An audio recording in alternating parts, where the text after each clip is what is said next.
at pasasalamat. And open our hearts and minds to see Jesus in every word we will hear, Panginoon. And Holy Spirit, prepare us to receive the truth of the cross, the true meaning of redemption. Huwag lang po kami magkaroon, Panginoon, ng kaalaman, kundi maranasan namin ang pagbabago na magdadala sa amin upang mas mahalin namin si Kristo at mamuhay sa kanyang biyaya. Ito po ang aming dalangin, Panginoon, sa makapangyarihang pangalan ng aming Panginoon at Tagapagligtas. Amen. So, ngayong gabi po ay ang pag-uusapan po natin is the lens of the cross. Ito po, the lens of the cross or ang lente ng krus, o liwanag ng krus. So, samahan niyo po ako sa Luke chapter 24, verse 27. Ganito po yung binabanggit. No? Then, beginning with Moses and all the prophets, he interpreted for them the things concerning himself in all the scriptures. Sabi daw po gano'n, ipinaliwanag niya sa kanila sa lahat ng kasulatan ang mga bagay na patungkol sa kanyang sarili. Ipiniwalag ito simula sa aklat ni Moses, sa aklat ng lahat at ng mga propeta. Doon po sa verse na yon, pinakikita from the beginning, from Book of Moses, prophets, na po, at hanggang sa aklat po ng lahat, ang ipinaliliwanag lang daw pong walang iba kundi patungkol lang po sa kanyang sarili, referring to Jesus Christ. So, yun po ang pag-usapan po natin, kaya lens of the cross. No po. And as we believers, no po, we must constantly be reminded, no, the Bible is not just an ordinary book. Hindi lang ito kwento po ng kasaysayan, hindi lang ito kwento ng tula, o aral ng mga moral. No? It is the living word of God, written through human authors but breathed by the Holy Spirit. And it is the divine narrative of redemption. Po. Ang kwento po ng Biblia from Genesis to Revelation, wala pong pinatutungkulan kundi redemption. A story not about us trying to reach God, but about God coming down to rescue us through Christ. So yun po, no ho. Ito pong kwento po ng Biblia. Hindi po ito tungkol sa pag-abot ng tao, kundi pagbaba ng Diyos para i-rescue po ang tao through Jesus Christ. So every page ng Bible whisper His name, no? Yung mga prophecy, no, lagi nakapoint po ito sa pagdating po ng Panginoon is coming. Bawat command ina-expose po, no, every command exposes our need for Him. No, yung mga utos ina-expose po dito na kailangan natin ng Kristo. Ang bawat pangako po ay natupad sa pamamagitan ng kanyang krus. Lahat ng pangako po ay natupad sa pamamagitan ng krus at pagkabuhay na muli. So that means as Christians, we do not read the Bible, no, simply for knowledge.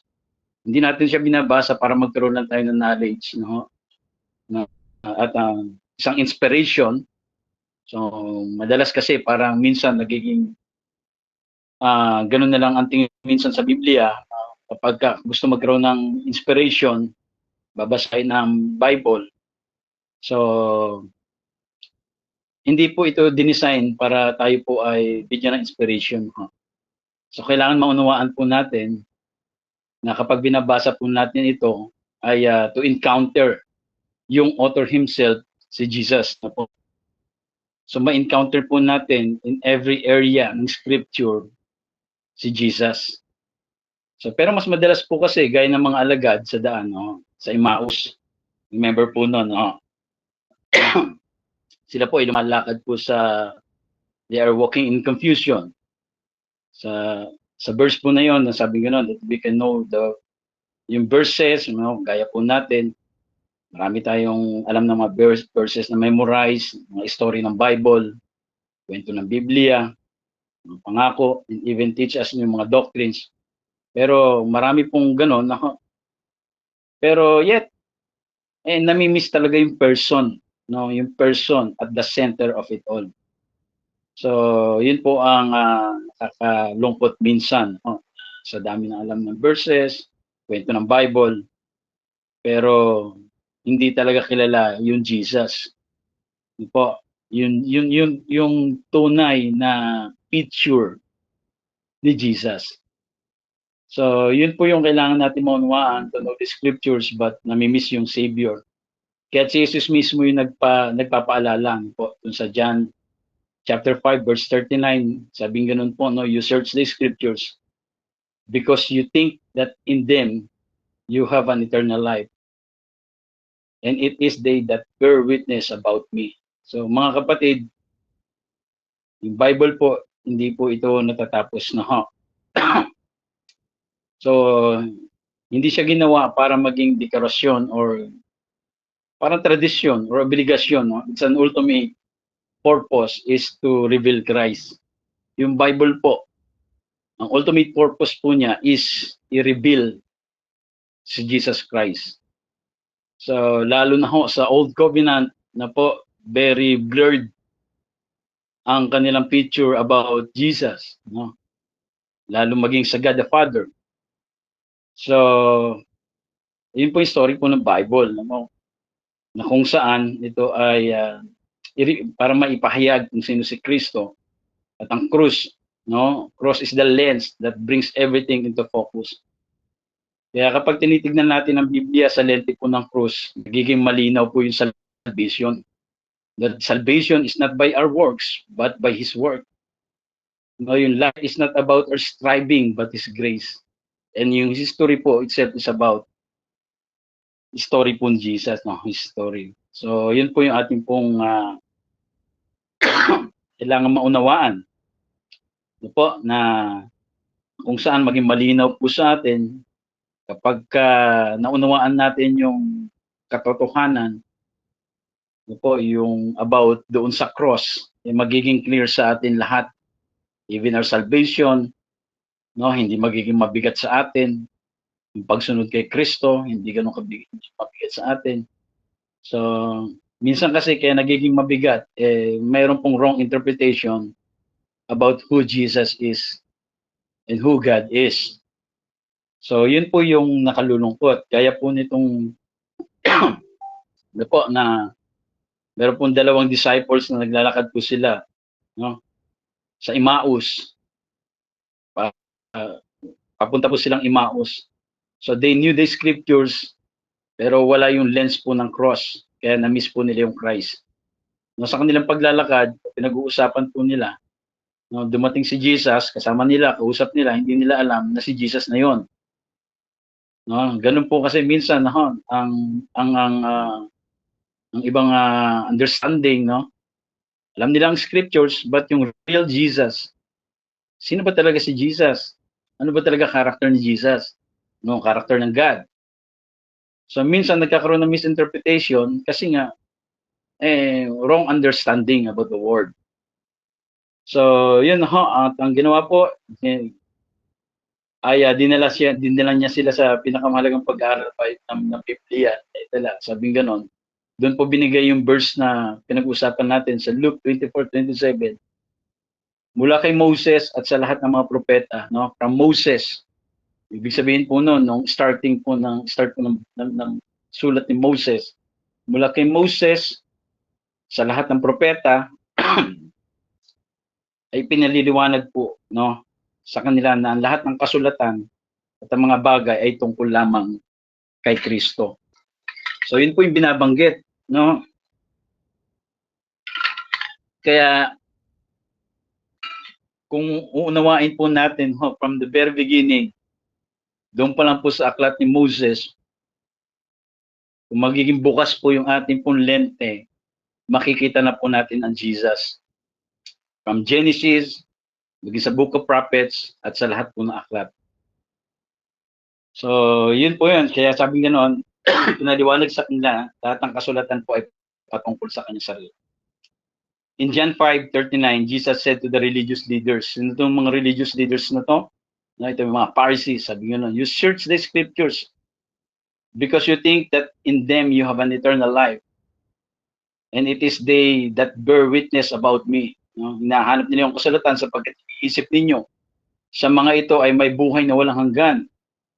At ang mga ito ang nagbibigay saksi tungkol sa akin. So yung scriptures ay ito po yung witness, saksi tungkol po kay Kristo. So the scriptures are not itong kasulatan po ay hindi ito hangganan ng ating kalaman, no? Itinuturo nila si Kristo at ang krus para maging susi at upang maintindihan natin ang tunay na kahulugan ng bawat salita. So the first thing po, the cross as the fulfillment of the story. Yung krus po is katuparan po ng story. So the Old Testament po is not disconnected po yung mga moral lessons po nito. Kasi yung lumang tipan, hindi lang po ito hiwalay na aral. Ito ay isang kwento na nagtuturo kay Kristo.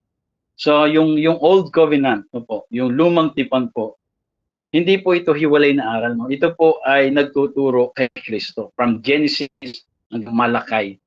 No? Kung hahanapin natin po si Kristo, makikita po natin. Lahat po yan nakapoint kay Jesus. So si Jesus po ay mas dakilang Moses, no? Kung saan. Yung tunay pong yung Passover lamb, no? Yung true Passover lamb, yung real temple, the final high priest, lahat po nang yan ay pumapatungkol lahat kay Jesus na po. So yung Passover lamb, yan ay pumapatungkol po sa redemption gagawin po. Yung temple, no, sino po yung real temple? Yung high priest na pumapasok. So sino ba 'yon, no? Sino ba yung tunay na yung real high priest, the final high priest? So lahat po yan nakapoint po kay Jesus, even yung ultimate sacrifice, yung kanilang ino-offer po sa temple, ay lahat po ito ay nakapatungkol po kay Jesus. So without the cross, these Old Testament pictures remain incomplete. So with the cross, their meaning is revealed with clarity and power.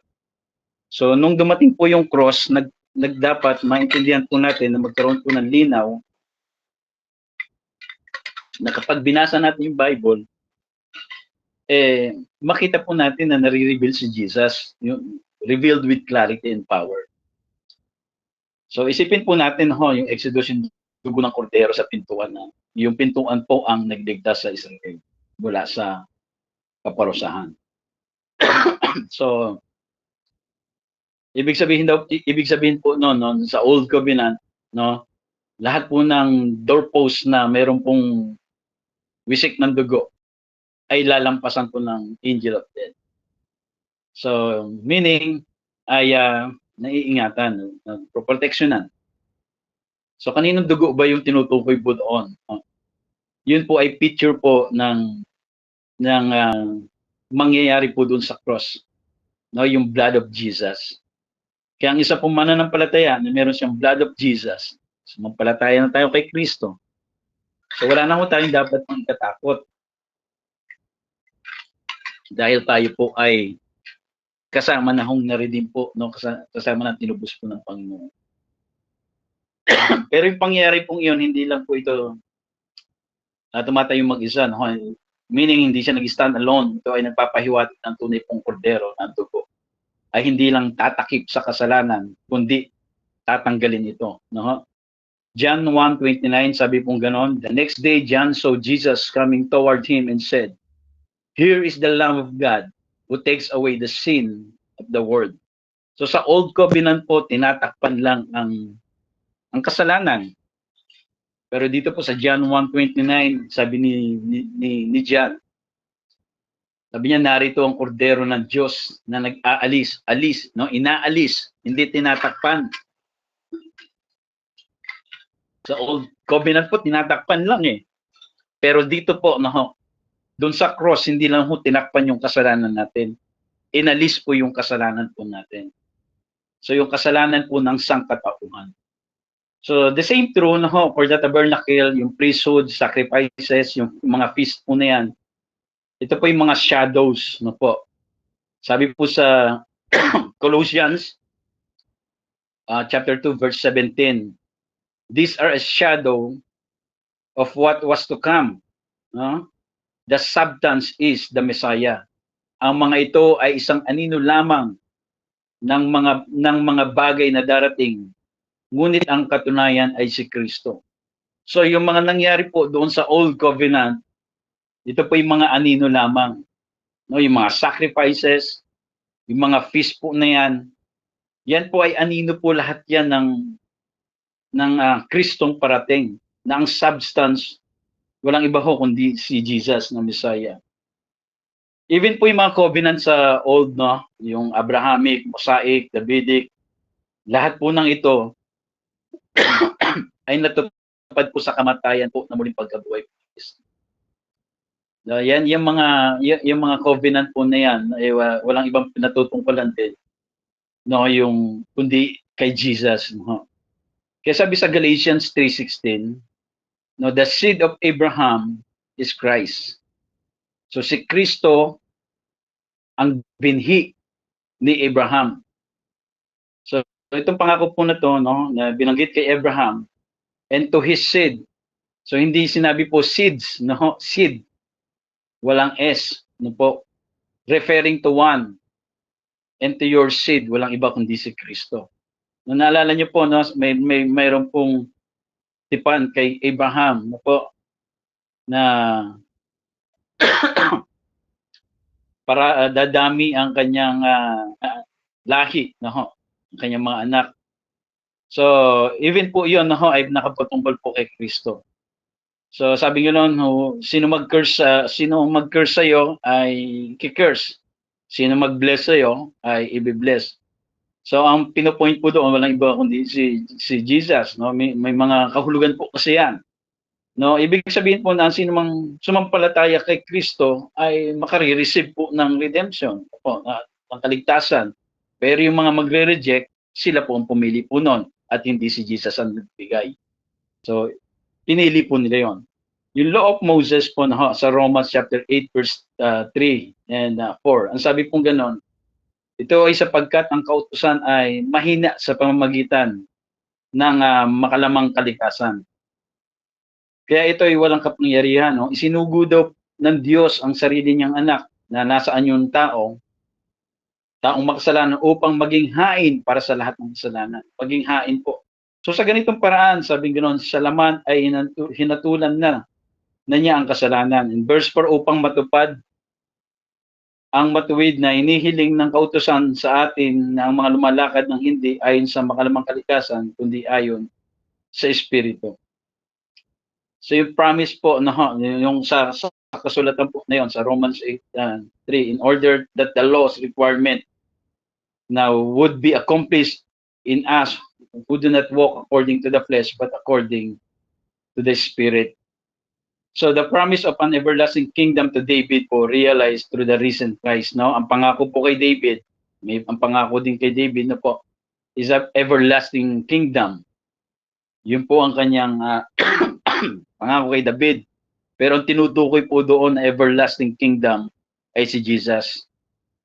So, yun that the cross is ang cross po ay hindi ito yung nagiging hadlang sa kwento, kundi ito po yung katuparan po ng kwento. No, sabi po dun sa verse na binasa natin na interpreted, no, Luke 24 verse 27. Meaning po nun to unfold, no, to translate or to explain the hidden meaning.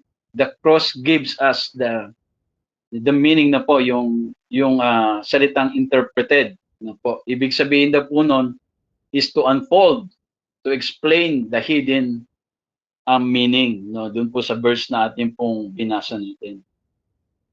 No, kita niyo po, no, sa Old Testament, from the tree of death, no, yung pinagbabawal pong kanin nila Eva at Adan. Nung kinain po nila, nagkaroon po, pumasok ng kasalanan at dumating po ang kamatayan. This is the tree of death na po sa Genesis. At sa cross po, no, nagkaroon po ng tree of life. No? Ito po ay doon sa Garden of Eden, tree of death na po, na nagbigay po ng death and separation from ng God. But Jesus na po sa gospel, sa kabilang banda po, ang ebanghelyo po ay meron ding tinatawag pong cross no, o kahoy, which hindi po death ang dinala, kundi life, which brings life, no, reconciliation and eternal hope. So kung maunawaan po natin no ang scripture sa lente po ng cross, mas lalo hong mai-excite po tayong aralin po ang salita po ng Panginoon. Mas lalo tayong mai-excite na maunawaan. Kasi nakikita po natin yung lalim po ng pag-ibig po ng Diyos. So, yun po, no, ha? Doon sa tree of death, doon po dumating yung pangangailangan po ng tao para sa kaligtasan. Pero doon po sa cross, no po, ito po ay nagdulot po ng buhay, no? Nagkaroon ng reconciliation at nagkaroon po ng pag-asa, no? Ito po ay parehong kahoy, no? Na dati yung unang kahoy, ito po ay hatol, no? Hatol sa Eden na naging instrumento. Yung ito naman pong kahoy na doon sa cross, ito naman po ay kahoy na naging instrumento naman ng kaligtasan kay Kristo. So, sa kabuuan, ang kasulatan po ay nagbabalangkas ng dalawang uri ng kahoy, no? Isang kamatayan at isang buhay. So, yun po ay anino na natupad sa krus, na ang bawat handog, no? Even yung mga ritual, sakripisyo sa ng mga Levites, ito po ay foreshadowing lang, pointing to the ultimate sacrifice. Yung kanilang sacrifice pong ginagawa, no, doon sa temple, yun po ay pointing to the ultimate sacrifice, sa tunay pong sacrifice na darating. Ito pong mga shadows po na to it is good but incomplete. Yung cross po is the substance, no? Ang cross po ang tunay na katuparan, the fulfillment. Then the moment na po na dito nagkakaroon po ng tunay na kahulugan ng lahat po ng mga bagay po na anino sa lumang tipan. No po. So, nauunawaan niyo po ba yung message po ngayon na ating pong binubuksan? Amen. So, praise God. No po. Nawa po ay sikapin po natin na maintindihan. No? Kasi kung mamaya maunawaan po natin kung bakit kailangan po natin maintindihan to. No? Yung lamp po, yung burnt offerings, and even the priestly, yung mga gawain pong ginagawa po ng mga saserdote, lahat po yun ay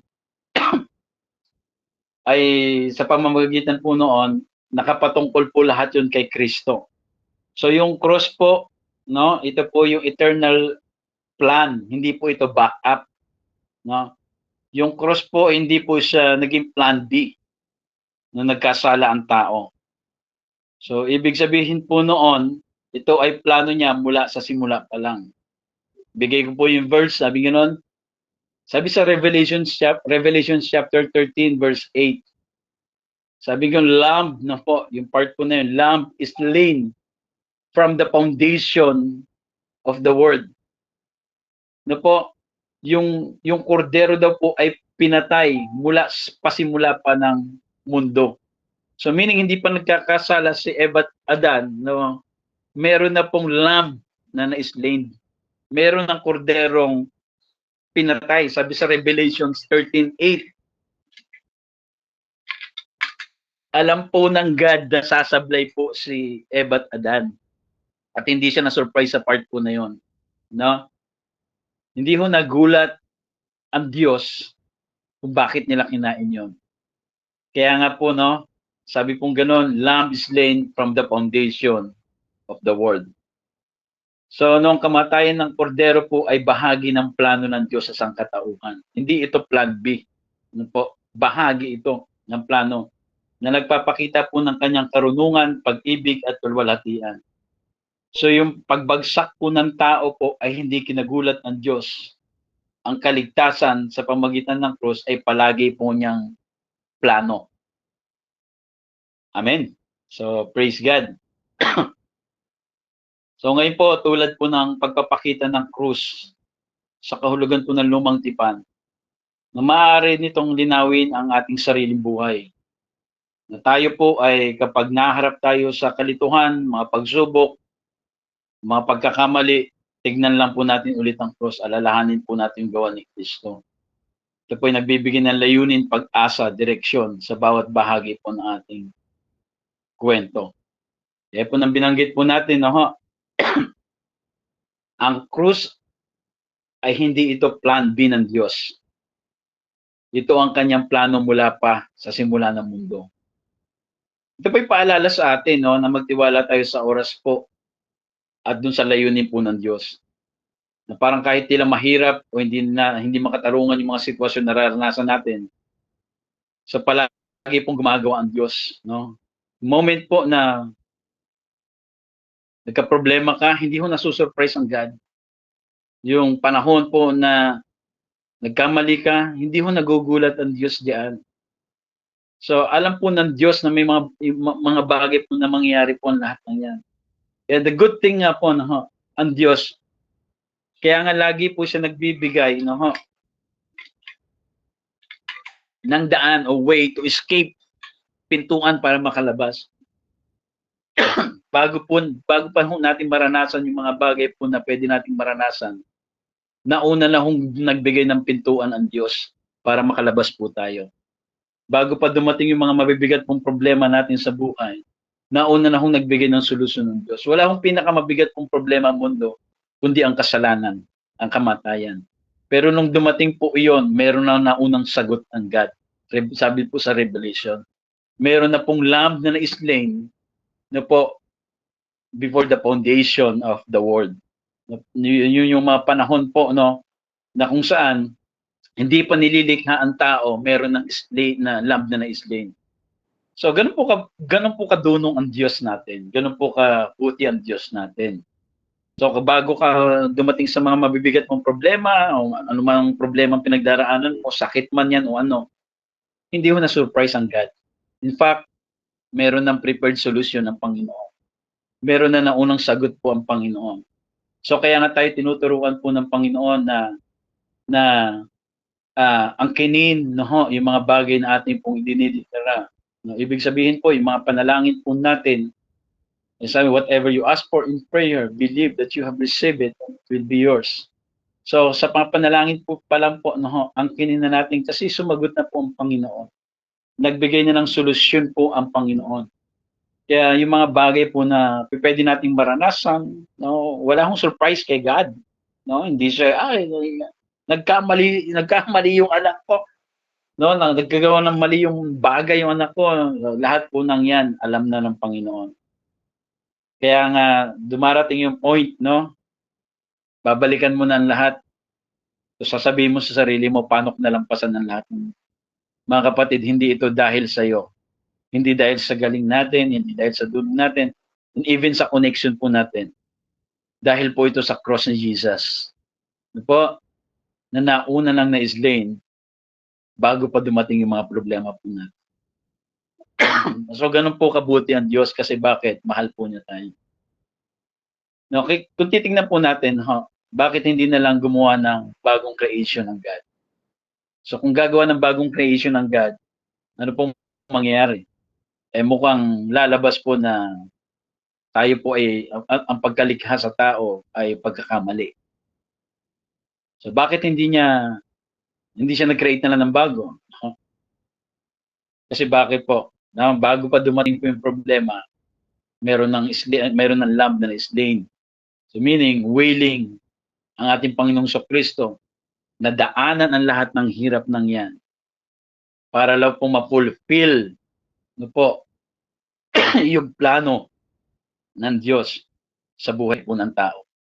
Para lang po tayo po ay matubos sa kasalanan, mapalaya sa kasalanan, So yan po yung kapangyarihan po ng cross.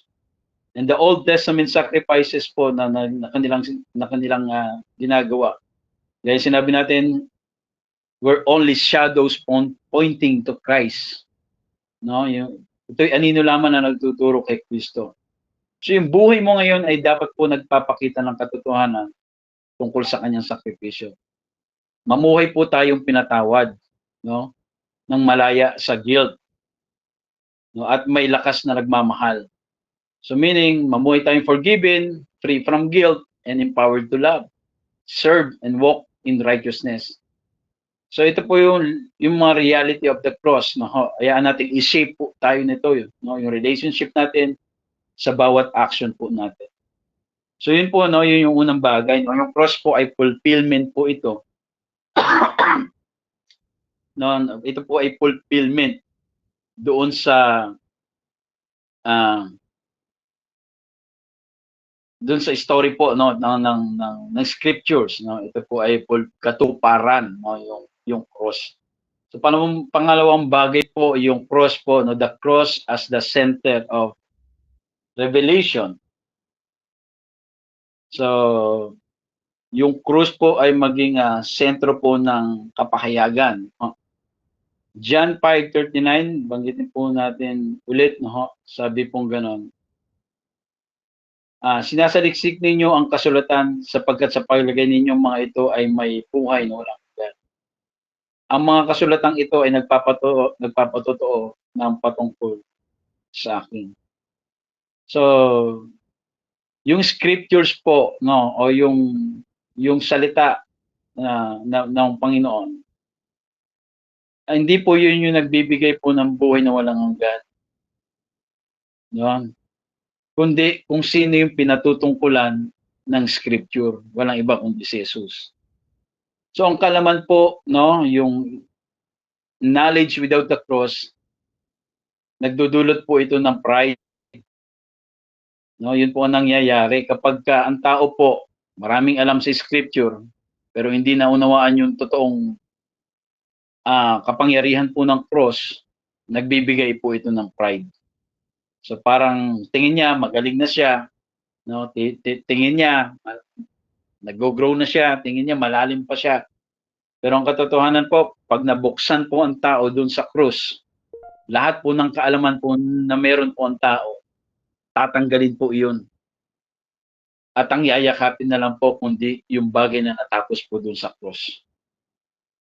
So yung krus po, pinakikita ng krus ang pag-ibig, na po, yung justice, at yung karunungan ng Diyos, no, sa isang gawain. So dito natin makikita yung buong karakter po ng Diyos. Sabi sa 1 Corinthians 1:24, yet, sabi pong ganon, ganito po, bakit tinawag po kasi ni Paul, no, yung cross ay wisdom of God.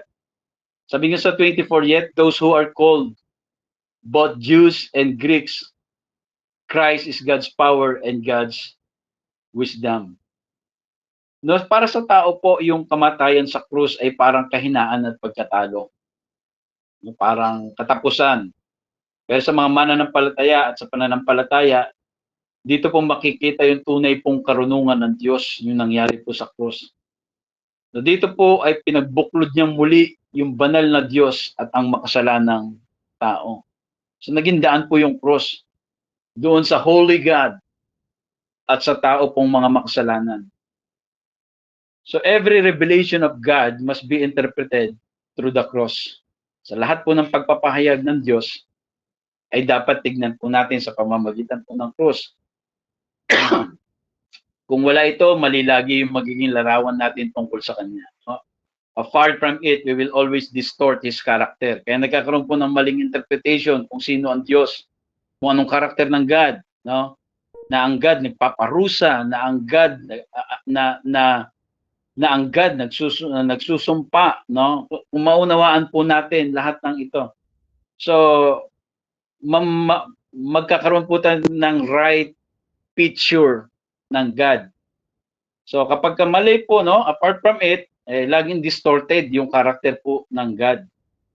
Kaya tayo ngayon, para lagi tayong takot sa God.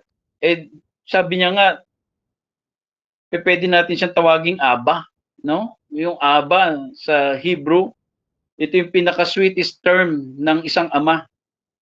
No, hindi yung daddy, no, kundi yung Aba. So, anong ibig sabihin nun? Pinapakita po doon yung intimacy, no? Ganun kabukas ang Panginoon. Pero sometimes, some believer, takot pong humarap sa Panginoon. No? Para bang para ba siyang tuwing siya magpe-pray, parang hiyang-hiya siya sa Lord, parang takot na takot siya sa Lord. So hindi ho ganoon, ho. Kasi bakit minsan ganoon? Kasi nga distorted yung image, yung character po ng Panginoon. Kasi hindi na naunawaan po yung cross, no, ho.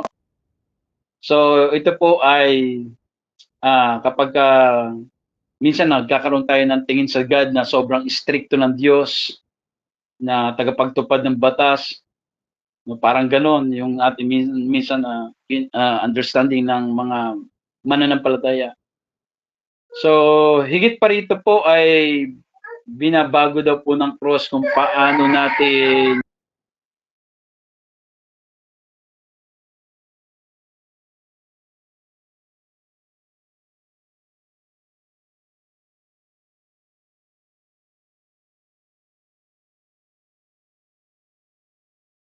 wait lang po So, umiyak kasi yung anak ko. So, sensya na. Okay po, no. So, ganito po, no, yung cross daw po ay higit pa rito, no, binabago daw po ng cross kung paano natin binabasa yung Biblia. So minsan po kasi kapag ang tao po, no, lalo mga mananampalataya, kapag binasa yung Biblia, kapag may problema, naghahanap lang ng verse doon para sa kanyang problema, which is parang good, no?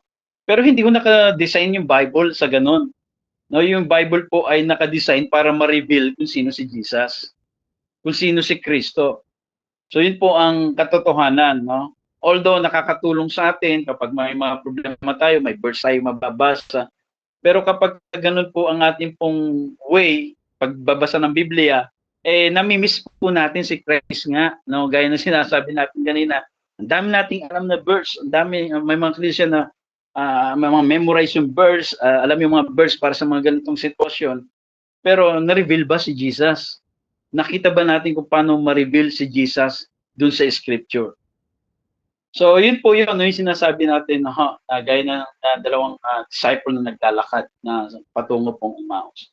So, magkakaroon po ng pagbabago sa pagbabasa natin sa Biblia. Ngayon po, no, kung saan na ang scriptures po ay ito po ang scriptures, ang kasulatan, hindi lang ito bilang isang simpleng tuntunin na dapat nating sundin, mga halimbawa ng mga moralidad. Although may mga nakalagay po doon, pero na dapat tularan o kasaysayan po na dapat so sa pamamagitan po ng cross, nakikita natin yung buong kasulatan bilang pagpapahayag po ng plano ng Diyos upang ilantad si Kristo na ipinako at muling nabuhay para sa atin. So yun po yung talagang pinakakatas po ng scriptures, no, ng kasulatan. No, hindi lang ito mga bagay na kailangan nating sundin, although tama 'yon, no, makakatulong sa atin. Pero hindi nga 'yun naka-design po para doon. Kasi kapag na-hit natin, nakita po natin yung kapangyarihan po ng cross, lahat po ng bagay na 'yan, matatama yung mga understanding natin, matatama yung way po natin kung paano mamuhay, matatama yung way natin kung paano makitungo sa tao, matatama po ang lahat, even kung paano tayo makitungo sa Diyos. So yun po yun, no? Kaya hindi lang ito parang pagka may sugat ka, kailangan mo ng band-aid, hanap ako ng verse, tatakpan ko yung sugat ko. So parang nakakatulong sa isang banda, pero nami-miss nga natin yung Christ, no? Yung Kristo na nare-reveal, no? Kasi kapag nakita po natin yung napapahayag yung Kristo, mas lalo ho tayong nauuhaw na maunawaan po ang Diyos. No? Gaya po ng mga Pharisees, hinahanap ng mga Pariseo yung salita, ngunit hindi nila nakikita yung salita na naging tao. No, mga mature na mananampalataya, hindi dapat hayaan ang pag-aaral po ay pumalit sa revelation. No? Never let the study of replace revelation. Huwag nating hayaan na hindi makita natin yung revelation through Jesus Christ. No, yung krus ang lugar kung saan nagiging pagsamba po ang pag-aaral. No, yung cross is where the study turns into worship. So sa krus po nagtagpo, no, yung awa at katotohanan, yung katwiran at kapayapaan ay nagsama po, no. Sabi po sa awit, ibinanggit po yan no, na nagpapakita tila imposibleng tanong, paano daw magiging makatarungan ng Diyos na dapat humahatol sa kasalanan, pero sa parehong oras ay naging maawain upang patawarin po yung makasalanan. So, yun yung bagay po na yun, no? Sabi sa awit, Psalm 85 verse 10, no? Paano parang imposibleng magsama, no, na yung isang makatarungang Diyos na dapat humatol sa kasalanan at sa parehong oras po ay naging maawain upang patawarin ang kasalanan. Ang naging sagot po ay yung cross. No? Doon po nangyari ang hatol. Ang hatol na dapat ay para sa atin ay ibinigay po kay Kristo. Kaya yung katarungan po ng Diyos ay hindi po nabali. Bakit? Hinatulan pa rin No, hinatulan yung kasalanan sa buhay po ni Kristo. At yung pagkahatol po ng kasalanan sa buhay po ni Kristo, ibinuhos kay Kristo. No? Kasabay po nito, dumaloy naman po yung kanyang walang hanggang awa o habag. Sapagkat sa dugo ni Kristo, tayo po ay pinatawad. Nakita niyo po yung ng isang Diyos na kung saan hindi na kailangan hatulan yung kasalanan Pero yung mga taong makasalanan, hindi hinatulan. Ano pong nangyari? Binigyan po ng biyaya ng Panginoon. Ang binigay ay grace. Why? Kasi sino yung hinatulan? Si Jesus po ang hinatulan. Doon sa cross, doon po nangyari sa cross po yun. So yun po yung bagay na yun, no? Nung nahatulan na ang Panginoong Kristo doon sa cross, doon naman po dumating po yung grace na po sa buhay po ng tao. Instead na tayo po yung hatulan, no? Kasi nga wala tayong kayang gawin para maging matuwid po tayo Wala tayong kakayahan para maging banal po tayo. Wala ho tayong kakayahan para maligtas po tayo. Wala, lahat po, sabi nga, 'di ba? Kapos tayo sa kaluwalhatian po ng Panginoon. So meaning ang hatol dapat sa atin. Pero salamat po, merong Kristong sumalo po ng lahat. At nangyari po yun sa cross. At yung pangyayari po na yun, no, yung nangyari po sa cross, ito po ay kapahayagan lamang ng binabanggit po, no, na kung saan meron ng lamb na slain nung panahon po, no, before sa foundation po ng mundo po. So yung resulta po ng kapayapaan sa Diyos ay malayang ibinigay sa lahat ng sumampalataya. So sa krus po ang kabanalan at pag-ibig ng Diyos, no, yung kabanalan at pag-ibig ng Diyos ay hindi ito nagmanggaan, kundi nagtagpo. Nagkaroon po ng tagpo ito sa krus. No, yung isang holy God at yung isang mahabaging Diyos nagtagpo po sa krus, no? Ibig sabihin po, ang hinatulan kasi yung kasalanan doon kay Kristo. Kaya sabing ganun, si Kristo na walang kasalanan ay naging, no, yung term po na yun, naging kasalanan. Hindi sinabing nagkasala, naging kasalanan. So naging sin. Why? Kasi nga dinala ni Kristo, no, yung kasalanan ng mundo. So meaning ito yung kasalanang bunga kay Adan. So yun po yung kung ano yung naging bunga ng kasalanan po dahil po naging resulta ng pagsuway po ni Adan. No, ang ikalawang Adan po at ang huling Adan ay si Jesus. No, dahil naman daw po sa pagsunod ni Kristo, nagkaroon po ng katuwiran naman itong tayo nga. So lahat po yan ay nangyari po sa krus. Pinakikita ng buong kasulatan ang pag-ibig ng Diyos, pero ang krus po ay sumisigaw ng mas malakas at ang pinakamalakas sa buong kasaysayan. Now, all scriptures declares God's love, but the cross shouts it's louder than anything else in history. So sa creation po, nakita natin ang kapangyarihan po ng Diyos. Ang paglikha ay pagpapakita ng kanyang kapangyarihan.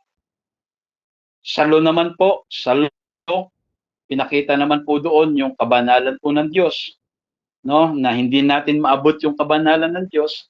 So yung law po kasi, dinisign siya hindi naman para tuparin natin talaga yung batas eh. Binigay po yung batas para makita ng tao, no, na hindi natin kayang gawin yan, kailangan natin ng grace ng Lord. Yun po, no, kaya ibinigay ang batas, hindi para tuparin. In the first place, hindi nga matutupad ng tao. Walang makatutupad, no, sa dami po ng utos na binigay. So kaya binigay po yung law para makita po ng tao, hindi natin kayang gawin ito, kailangan natin ng sasalba sa atin.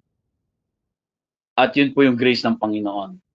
So sa creation, pinakita yung kapangyarihan, sa law po, pinakita yung holiness, but only the cross fully unveils His heart. Tangi po ang krus lang, ang lubos po nagbunyag ng puso po ng Diyos. Po, sa Kalbaryo, hindi lang sinabi ng Diyos na mahal tayo ng Diyos. Anong ginawa po niya? Hindi niya nga sinabing mahal ko kayo. Ano pong ginawa niya? Hindi niya sinabi yun. Bakit? Kasi ipinakita niya ito sa pamamagitan ng dugo, pawis, sakripisyo. Kaya yung cross po ay, ito po ay parang isang malaking signage sa karatula ng buong sansinukob na kung saan sinulat po ng Diyos no, sa pamamagitan ng pula na mas pipiliin kong mamatay para sa iyo kaysa mabuhay nang wala ka. Di ba? Ganun kasarap po yun. Kaya tuwing nagdududa tayo sa kanyang pag-ibig, no? Nagdududa, mahal ba ako ng Diyos talaga? Bakit ganito yung kalagayan ko? Talaga bang mahal ako ng Diyos? Bakit meron akong sitwasyon na ganito? Mahal ba ako ng Diyos? Bakit pinababayaan ako ng Diyos? Mga kapatid, kung tayo po yung mga may question sa pag-ibig ng Diyos, tayo lang po ay sapat na tumingin muli dun sa krus, dun sa kanyang ginawa. No? Kung wala po yung krus, ang kasulatan ay yung scripture po ay para lang siyang law na pumapatay. Pero sa krus po, ito po ang Espiritong nagbibigay buhay. Sabi sa 2 Corinthians chapter 3, verse 6, sabi ganoon siya, nagbigay sa amin ng kakayahan para maipahayag namin ang kanyang bagong pamamaraan. Bagong pamamaraan para mailipat ang mga tao sa kanya. No? Bagong pamamaraan para mailipat ang tao sa kanya. Bakit? Kasi nga meron pong luma. No?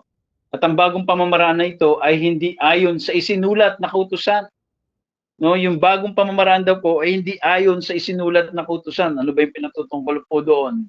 No, yung law na isinulat, kundi sa pamamagitan ng Espiritu. Sapagkat ang kautusan ay nagdudulot ng kamatayan. Totoo naman po, di ba? Ang law po ay nagdudulot ng kamatayan. Ngunit ang Espiritu po ay nagbibigay po ng buhay. So yung law po ay nagbibigay po ng kamatayan, pero yung Spirit po ay nagbibigay po ng buhay. So praise God, kaya nga tayo nagkaroon po ng buhay kay Kristo dahil po sa cross. Kung wala ang cross, ang Biblia po ay parang isang aklat lamang, isang rule book na nagpo-produce lang ng fear, guilt, and condemnation. So marami pong mananampalataya, still ganyan pa rin ang trato pagdating po sa scripture. Parang isang rule book. Bawal to, bawal to, bawal to, bawal to, bawal to. Na parang ganon. Kaya ano nangyayari? Kapag konting pagkakamali, takot na meron na nagpo-produce ng fear. At pagka nagkaroon ng fear, anong mangyari? Ayoko na lang mag-church kasi nahihiya na ako sa God eh. So nagkakaroon ng guilt at kinokondemn niya na yung sarili niya. So maling-mali po doon sa kapahayagan sa cross na po. Nang sabi pong ganon, bago namatay si Kristo sa panahon pong tayo makasalanan. So anong ina-expect po ng Panginoong Kristo? No, ibig sabihin niyan, binigay nga niya yung buhay niya sa atin noong time na nasa kasalanan ka. Ngayon mo pa i-condemn yung sarili mo, meron na nagbayad ng kasalanan natin. No, yun po yun. So, yun po, the Pharisees knew scriptures but they miss the Savior.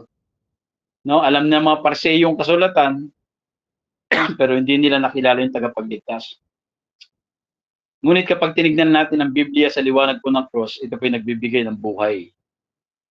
Nagiging mabuting balita na si Kristo ang sentro at nagbibigay buhay. Ang Espiritu po ang huminga sa salita.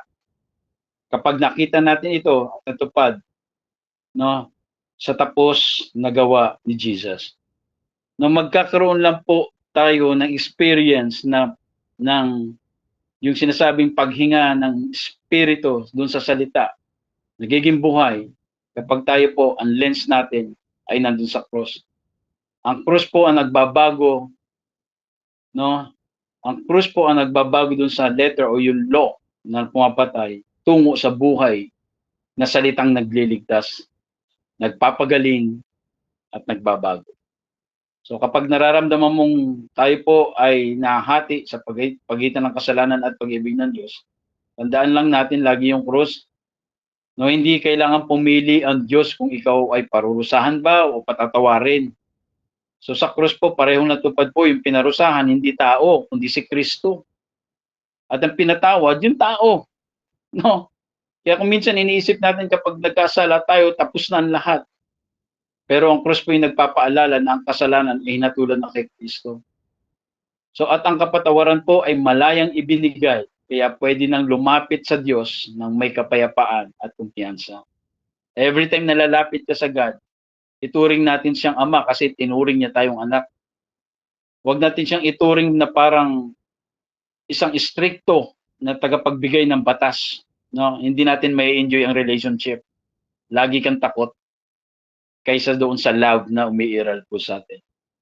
Kapag nakaranas ka ng rejection o pakiramdam mo walang nagmamahal sa iyo, balikan mo yung cross. Yun ang patunay na wala hanggang pag-ibig po ng Diyos at ikaw ay mahalaga sa Panginoon. No? Bahagi tayo, kabilang tayo po doon sa iniisip ng Diyos nung siya po ay pinako sa krus. Hindi lang sinabi ng Diyos na mahal niya tayo, ipinakita niya ito sa pinakamabigat na paraan. Ibinigay niya ang kanyang anak. Kahit anumang duda, takot, or insecurities, lahat ito po ay natutunaw kapag nakita natin ang sakripisyo doon sa Kalbaryo, doon sa cross. Kaya wag po nating yung salita ng Diyos bilang simpleng listahan ng bawal o dapat. Ito po ay gawin natin sa lente ng cross na kung saan si Kristo ang sentro. Kapag nagbabasa tayo ng Biblia, ito ay nagdadala lang ng guilt at bigat, baka nawawala yung lente ng cross. Tayo po ba, kapag nagbasa ka ng Bible, ano nararamdaman mo? Nagkakaroon ka ba ng guilt? Nagkakaroon ka ba ng bigat? Kapag ganun po ang nararamdaman natin, ay binabasa natin ang Bible nang wala doon sa lens ng cross. Dapat kapag binasa po natin ito sa liwanag na natapos na gawa ni Kristo, ang salita po ay nagbibigay ng lakas, nagbibigay ng buhay na magbabago sa atin at nagbibigay po ng inspirasyon po sa atin. Amen.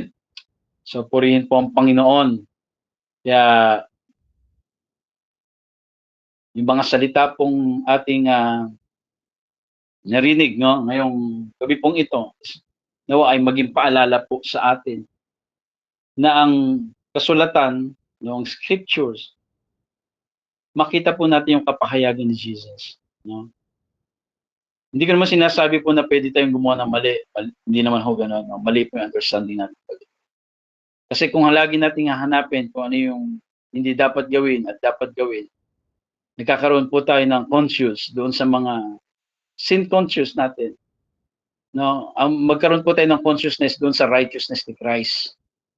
Na mayroong Kristong nagpatawad, may Kristong nagmahal, may Kristong tumubos, may Kristong nagbayad ng kasalanan, may Kristong nag-offer ng kasalanan. Mga kapatid, wala tayo sa old covenant. Hindi lang tinakpan ang ating kasalanan. Inalis yung ating kasalanan. So yun po yung kagandahan po, dahil yun sa biyaya po ng Panginoon.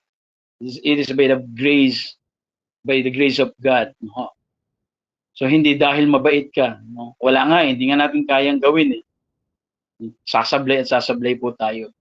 Pero salamat na lang sa cross na siya naging dahilan ng kapahayagan ng buong puso kung sino talaga ang Diyos upang maunawaan po natin ang tama kung sino talaga ang ating pong Diyos na kinikilala. No? Maybe marami tayong alam ni scriptures, pero ang tanong, nakita ba natin si Jesus dun sa scriptures na yun? Na-reveal ba si Jesus dun sa scripture na yun? So, yun yung bagay na kailangan po natin makita. No? Hindi ko sinasabing mali, no? Hindi ko po sinasabing mali yung mag-memorize, no? Tama yan.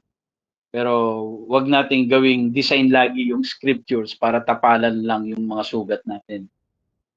Dinesign po ang scriptures para makita po natin yung dakilang pag-ibig po ng Diyos sa buhay po natin. So yun po yung bagay na nag-usapan po natin about lens of the cross. Yun lang po. Tayo po ay manalangin sa gabi pong ito. Salamatan po natin ng Panginoon. Aming dakilang Diyos, marami pong salamat sa cross. Naging kapahayagan ng dakilang puso ng Diyos. Sa panahon kami makasalanan, kayo po ay namatay. Kaya salamat po sa dakilang pag-ibig pong ito, Lord God. Turuan niyo kami lahat. Every time, Lord, bubuksan namin ang Biblia. Magbabasa kami ng scriptures. Huwag lang kami maghanap, Panginoon, ng mga verse na magbibigay po ng lapat sa mga sitwasyon po namin. Mas hanapin po namin yung pag-ibig, yung dakilang kapahayagan ni Kristo sa bawat salita mo, Panginoon. And as you said, Lord God, from very beginning, Lord, from Book of Moses, prophets, at lahat ng kasulatan, wala pong ibang pinahayag, kundi kayo lamang, Panginoon sa Kristo.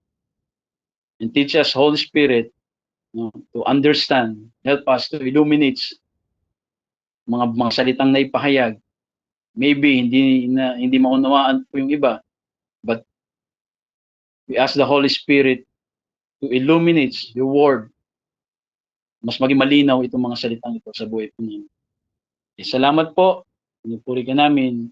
Pinasasalamatan. Sa pangalan ni Jesus. Amen and amen. Praise God po. Pinagpalang gabi po sa atin lahat.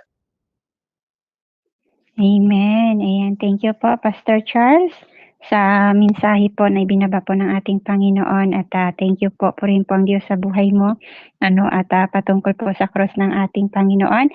At anyone po nga po pala, may mga question po ba yung mga kapatid natin dito? Ay kung meron man po kayong katanungan, ay maaari po kayong mag-unmute sa mga oras nito, at ito po ay sasagutin po ng ating pastor po. Meron po ba? Feel free to unmute po at magtanong.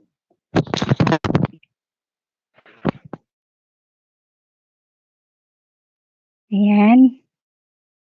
Malinaw po ba? At wala po tayong katanungan? Ayan. Kung wala po, ay sige. Darako po tayo sa ating application. Ayan. At ating pong tatawagin si Pastor Rodel. Pastor Rodel, baka gising ka pa po. Praise the Lord. Amen. Amen. Napakaganda yung topic ni Pastor. Amen. At napapanahon. Amen. Tunay nga po, ang aking rema lang naman doon is, tama po yun. Wala tayong kakayahan wala tayong bahagi sa mga kaligtasan na natanggap natin. Yan ay dahil sa laki ng pag-ibig ng Panginoon.